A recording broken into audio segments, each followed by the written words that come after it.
Rafael Vilches Proenza, imponiéndose primero en el terreno de la poesía y en los últimos años en la novelística, integra indudablemente el actual concierto de las voces esenciales de la literatura cubana contemporánea en la isla y la diáspora cubana. Dueño de una voz lírica de impresionante fuerza y sonoridad, imbricadas a un humanismo crítico que otea en todos los rincones de la imperfección de la sociedad que habita, el Vilches poeta ha ido consiguiendo un estilo propio y un mundo poético singular que lo diferencia de otros autores de su generación por su madurez y alcance de propuestas.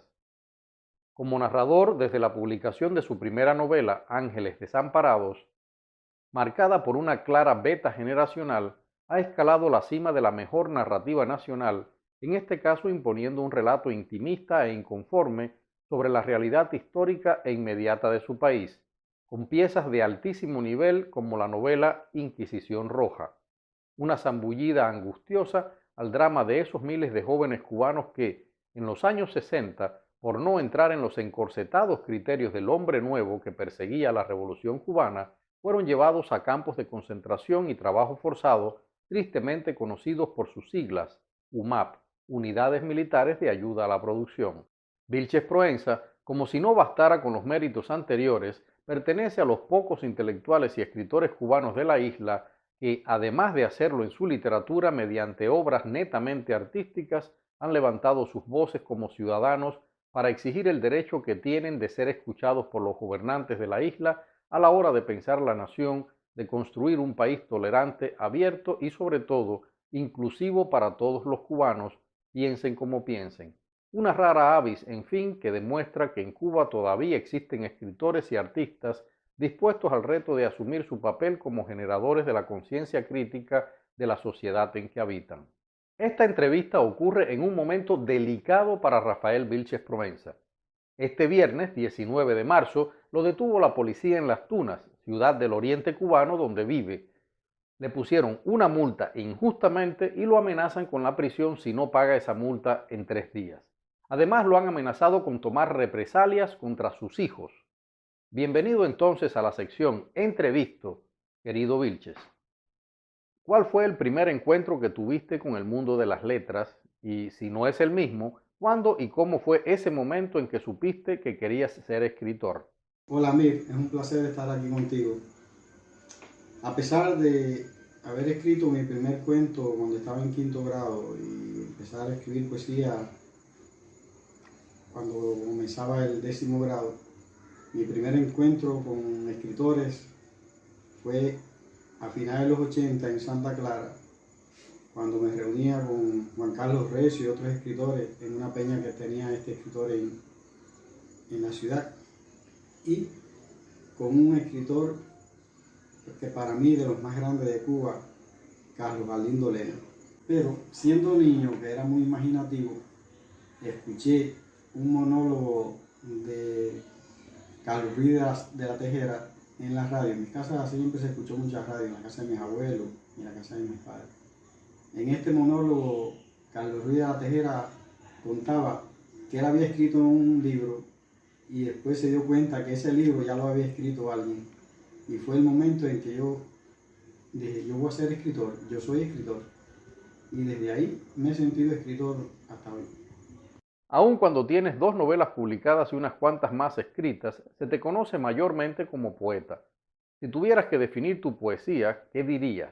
¿Cuáles intereses mencionarías? Comencé escribiendo poesía fundamentalmente porque a veces no sabía cómo decirle a las muchachas que andaban a mi alrededor o lejos de mí que estaba enamorado de ella, no sabía cómo enamorarla. Aunque parezca que no, siempre he sido una persona bastante tímida. O sea, mi poesía primeramente comenzó siendo poesía amorosa, poesía para enamorar a estas muchachas. Después la vida me fue llevando por otros caminos, por otros derroteros, y me incliné por los temas sociales. O sea, mi poesía está definida entre lo amoroso y lo social.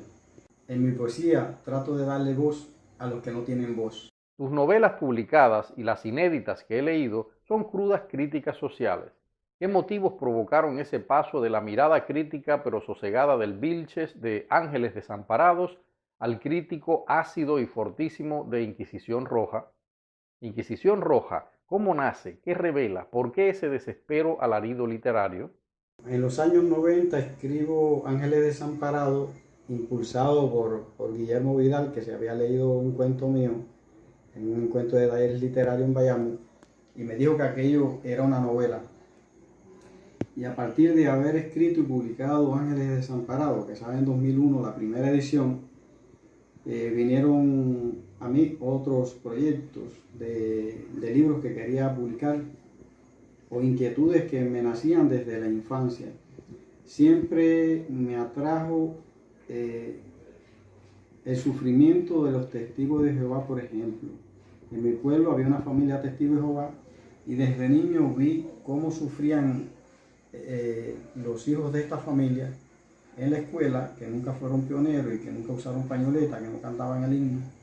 Y me puse a investigar y un día di con un tema que siempre estuvo prohibido en Cuba, que fueron las UMAC, Unidades Militares de Ayuda a la Producción.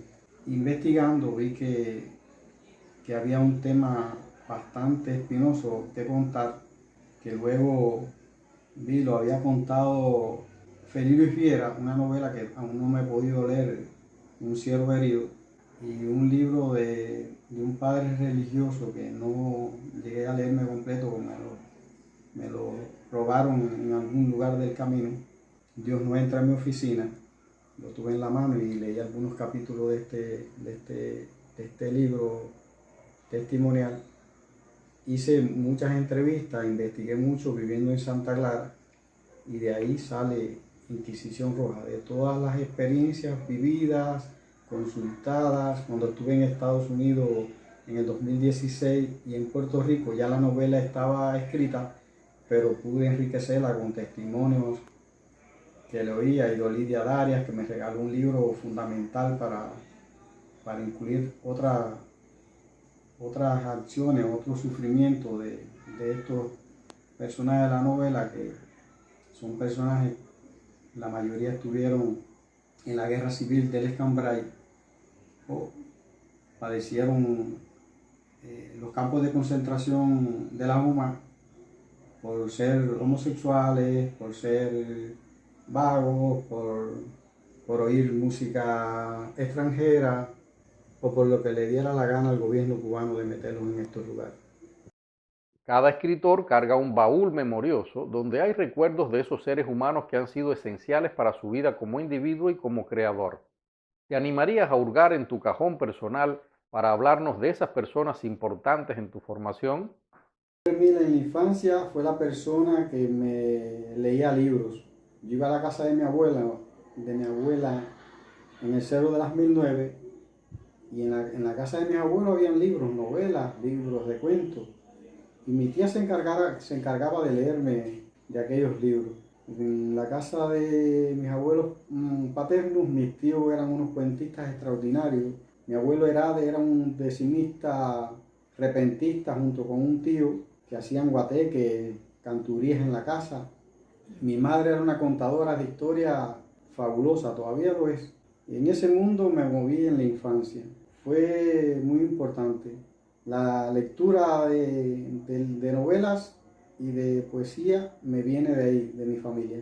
Carlos Galindo Lena, a finales de los 80 y principios de los 90, que vivía yo en Santa Clara, donde tuve mi primer hijo, fue la persona que me dio los primeros consejos literarios. Se leyó, quizá la primera persona que se leyó mi poema de una libreta escolar y me anotó en aquella libreta los libros que debía leerme y los poetas que debía consultar. Delfín Prat, Dulce María Loinás, Juan Ramón Jiménez, Lorca, y los libros que debía comprar en una feria próxima que venía en Santa Clara. El Perfume, Bon Marzo, Las Iniciadas de la Tierra, Hércules y yo. Y con Juan Carlos Recio, en una peña que tenía en la casa del joven creador, fue la persona que me presentó a los escritores jóvenes de Santa Clara, a los que estaban en ese momento, que recuerdo a Fran Abeldo Pico, a Julio Miján, al trovador Carlos Trova. Era una peña donde se movían muchos escritores y fue un contacto maravilloso oírlos, porque nunca llegué a leer nada en esos círculos. A mediados de los 90 regreso a Vado del Yeso. Y un día, no sé si escuchando Radio Victoria o se me ocurrió venir a Las Tunas, y llegué a la Casa de la Cultura y me encontré con un poeta, Antonio Borrego Aguilera. Fue el poeta que me presentó a todos los escritores de la ciudad de Las Tunas y a todos los narradores. Fue donde comencé a ver cómo una cofradía de artistas y escritores comulgaban, andaban juntos como una sola tribu. Fue un periodo hermoso de mi vida. Ahí seguidamente voy a Bayamo y descubro a una escritora, Zoelia Frometa Machado, que era la líder indiscutible de los escritores en la provincia de Granma. Escritora que me presentó a todos los escritores de aquella ciudad, a todos los artistas, trovadores, pintores, teatristas. Eran, como en Las Tunas, también una cofradía hermosa.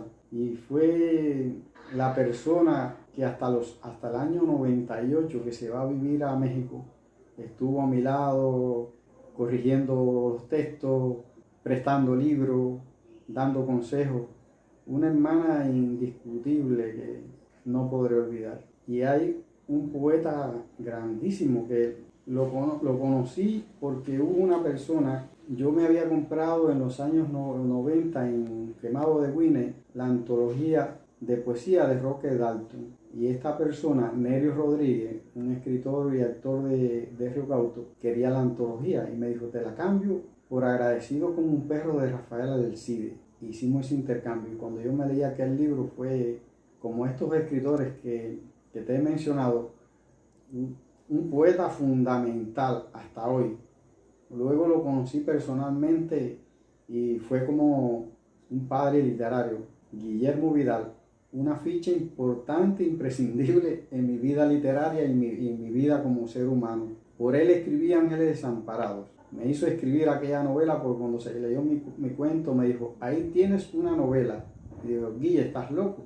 Si lo que tenía era una cuartilla y un pedacito ahí de cuento. Y no, ahí tienes una novela. Y nos sentamos en el Parque Césped de Bayamo y me leyó unos fragmentos de la novela de Jaime Baile, escritor peruano, que la contracubierta tenía unas palabras de Mario Vargas Llosa, nada menos.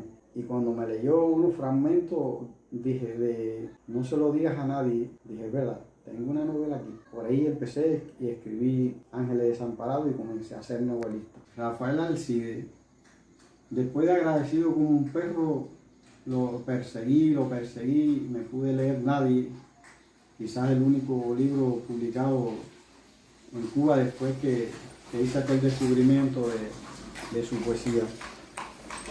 Y en el año 2013, viviendo en Santa Clara, o 2014 o 2015, uno de estos años, Francis Sánchez me llevó a su casa. Ha sido una de las visitas más extraordinarias que yo he hecho. Rafael Alcide, un ser de esos maravillosos, de que tú lo ves, lo amas.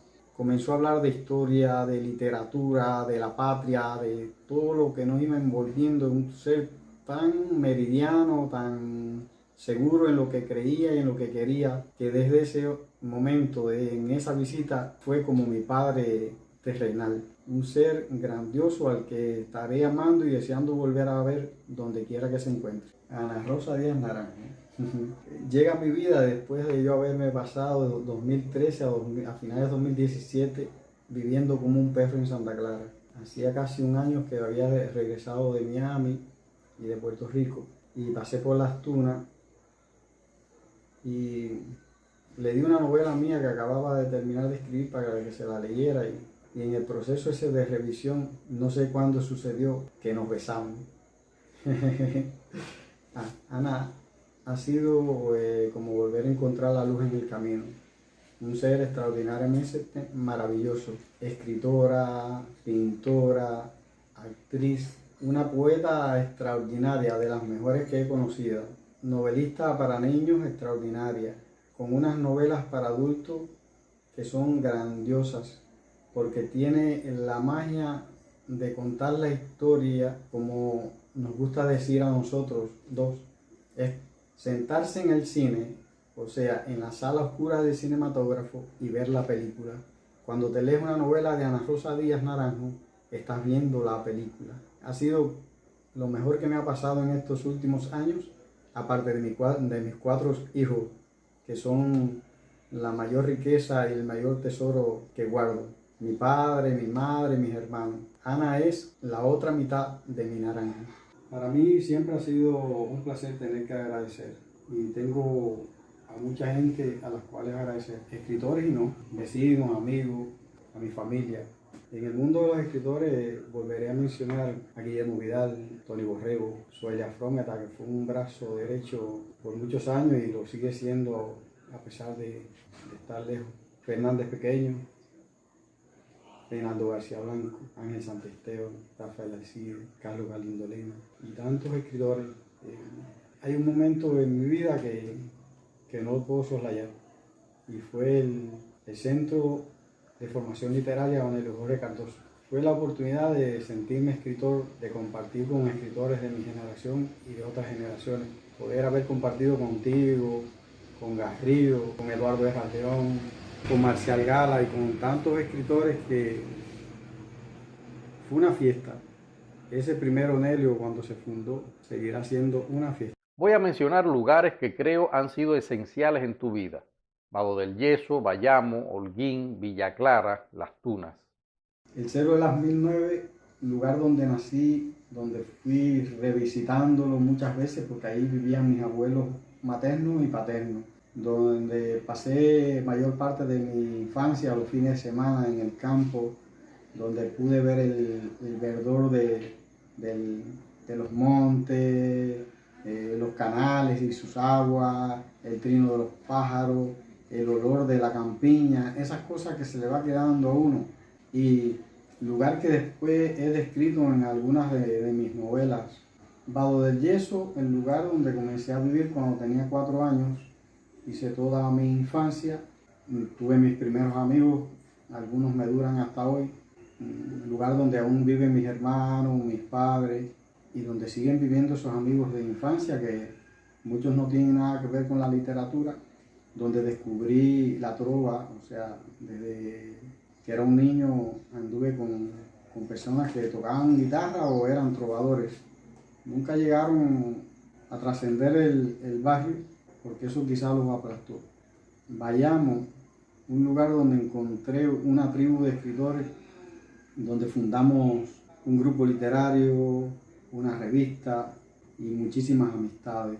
Holguín, otro lugar súper extraordinario, de amigos entrañables, un lugar de grandes poetas y grandes narradores. Una ciudad que me acogió y me hizo hijo adoptivo, y hoy preguntan y dicen Rafael Vilche, escritor holguinero, y yo me lo agencié así porque mi madre es holguinera. Santa Clara, otro lugar donde viví en 2 etapas muy distintas, donde tengo muchas experiencias lindas, pero muchas experiencias también amargas. Fue el lugar donde empecé a militar a cara descubierta en la disidencia y en la oposición, donde viví en alquileres de mala muerte, donde trabajaba casi por amor al arte, por las cosas en las que creo, por las cosas en las que amo, porque el dinero que ganaba apenas me alcanzaba para pagar los alquileres.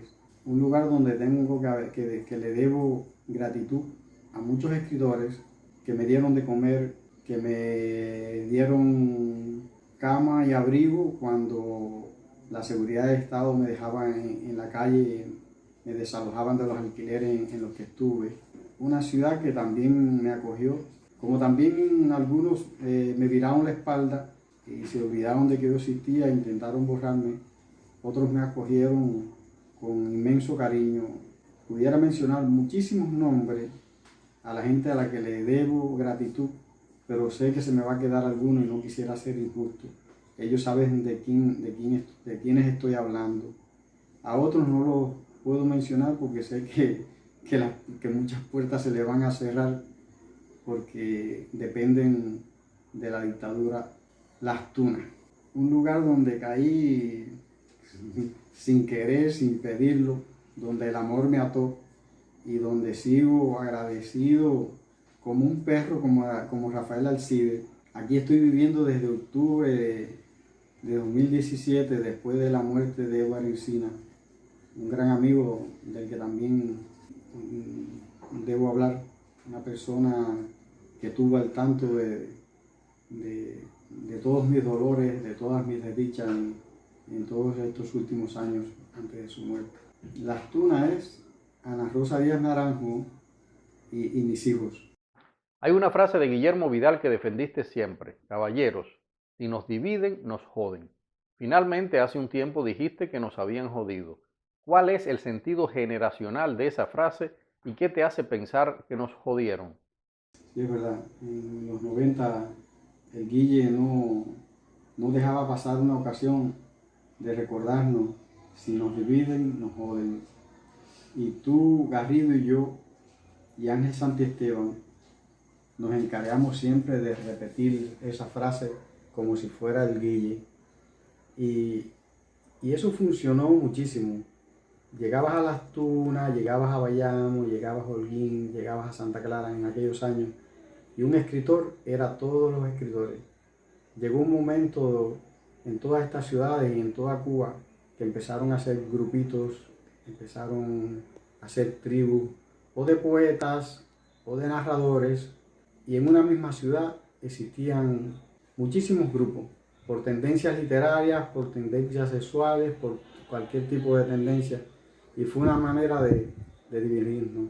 O unos porque estaban en la oposición, o otros porque estaban a favor del gobierno. Fue muy duro y es muy duro transitar por estas circunstancias. Ahora mismo aquí en Las Tunas sucede eso. Existen muchos grupos y es doloroso. Una ciudad que en los años 80 y 90 era como un oasis dentro de un desierto. ¿Debe ser el escritor un ser apolítico o ha de implicarse con su vida y obra en este complejo terreno de la sociedad en la que vive? Siempre fui un ser contestatario desde niño, desde que tengo uso de razón, pero comprender que el escritor no es un ser apolítico, que no es solamente ese que se sienta ante la página en blanco y empieza a escribir su obra. Se lo debo a Soelia Frometa, a Luis Felipe Rojas Rosabal, a Michael Hernández Miranda, al padre Orbier, con quienes publiqué una revista en Holguín, Bifronte, que le dio mucho dolor de cabeza a la seguridad de Estado. Te lo debo a ti, que te adelantaste a toda una generación y fuiste el ser más contestatario, disidente, a pesar de tener una obra que era reconocida por el gobierno, por las instituciones estatales, decidiste levantar tu voz junto al pueblo y no quedarte trancado en tu obra y en tu casa. Por ustedes yo aprendí que no debía ser un ser apolítico. Siempre nos han hecho creer que el escritor debe dedicarse a su literatura, a su poesía, a su novela, que no debe implicarse en la política. Y todos nos lo creímos. Por lo menos yo me lo creía hasta un día. Hasta que conocí a Guillermo Vidal, a Soelia Frometa, a Alberto Garrido, Ángel Santiesteban, a Francis Sánchez, a Ileana Álvarez, a ti, a Mir Valle, que nos hiciste saber que el camino era otro. Desde muy jovencito, porque tú eres uno de los escritores que empezaste a publicar muy joven y fuiste un ejemplo a seguir. No creo que el escritor deba ser apolítico. Uno debe involucrarse en la sociedad, en lo que le está sucediendo al pueblo y darle voz al pueblo. Si digo intelectualidad cubana hoy, ¿en qué piensas? Intelectualidad cubana hoy. Me da mucho dolor cada vez que pienso en esa palabra. Intelectualidad cubana hoy para mí es Reinaldo Escobar, Guillermo Fariña, Ángel Santiesteban, Jorge Ángel Pérez. Por ahí van Camila Costa y todos los muchachos del movimiento San Isidro, los del 27 de noviembre. Esa es la intelectualidad cubana hoy, que tiene voz y que está apostando patria y vida. Y digo intelectualidad internacional nostálgica de lo que pudo ser la revolución, ¿en qué piensas? Si pienso lo que pudo ser en toda la gente que se fue linda de Cuba, grandes escritores como Guillermo Cabrera Infante, Zoe Valdés, Alberto Garrido, tantos escritores que están regados por el mundo, tú mismo con una obra grandiosa, extraordinaria. Cuba pudo haber sido la cuna de la literatura y en algún momento todo eso se jodió o lo han querido joder, porque para mí la literatura y el arte cubano es toda, una sola. Si digo cultura de la diáspora y cultura de la isla, ¿en qué piensas? Pienso en división, en que ya es hora de ir sanando heridas y uniendo puentes, lo que está haciendo Armando Añel e Idabel con Cuenta la Vista, lo que estás haciendo tú con todos los proyectos que tienes para dar promoción a escritores y artistas cubanos donde quiera que se encuentren. O sea, pienso en ti y pienso en todos los escritores, los pintores, los cineastas de ambos lados, de ambas orillas. Si digo la circunstancia del agua por todas partes, ¿en qué piensas? Pienso en el miedo que tuvo que tener Virgilio para escribir La isla en peso. Pienso en que he vivido durante 50 y tantos años en una prisión. Eso es para mí Cuba, una prisión, y es el agua por todas partes, que no te deja respirar. Y te quedas así, sin palabras, sin voz, sin nada que decir. Y piensan en todos los artistas y escritores jóvenes que están levantando la voz y los patriotas que están levantando la voz en todo el país para gritar patria y vida. Si digo la Cuba que sueñas, ¿en qué piensas? La Cuba que sueño es la Cuba en que todos los escritores y los escritores estemos todos en la Feria del Libro Internacional que se haga en cualquier ciudad de Cuba. Todos, los de aquí y los de allá, que no haya de aquí y de allá. Que todos somos cubanos, todos los artistas y escritores cubanos somos cubanos. Que no haya diferencia si tú crees en una cosa o crees en otra, si tienes un credo político o un credo religioso. Ese es el derecho de cada cual a elegir lo que quiere. Para mí la Cuba que quiero es inclusiva, una Cuba que apueste por la vida y no por la muerte. Finalmente, vivido todo lo vivido hasta aquí, sufrido todo lo que bien se has sufrido, ¿cómo te gustaría que te recordaran? Me gustaría que me recordaran como el amigo que creo he sido para todos mis amigos, como el padre que he sido para mis hijos, o el esposo que he sido para mi esposa, como a un hombre que, a pesar de que lo han tratado de intimidar tantas veces, ha perdido el miedo, como un hombre que apuesta por patria y vida, aunque le cueste la vida.